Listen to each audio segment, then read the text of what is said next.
तर काल महालक्ष्मी मातेचं उद्यापन झाल्यानंतर आज सकाळी आता आंघोळीनंतर ताबडतोब मी इथे उत्तर पूजा करायला घेतली।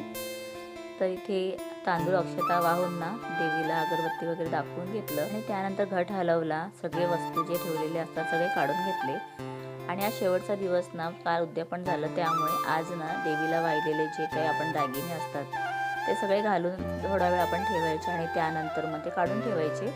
तर आता मी गळ्यातलं वगैरे जे आहे ते मंगळसूत्र आणि नथ सगळं काही घातलेलं आहे। त्यानंतर ना वेणी होती तर त्यातलं फक्त एक फूल डोक्यात लावून घेतलं, देवीचं पुस्तक काढून घेतलेलं आहे। तर आणि ह्याच्यावरचे जे तांदूळ आहेत ना ते सुद्धा आता काढून ठेवणार आणि ते तांदूळ ना आपण घरात आपल्या जे अन्नधान्य जिथे ठेवतो किंवा मग आपले तांदूळ जिथे असतात त्या तिथे ठेवायचे किंवा खीर वगैरे बनवताना त्यात घालून खायची। तर अशा प्रकारे लक्ष्मी मातेचं यावर्षीचं उद्यापन झालेलं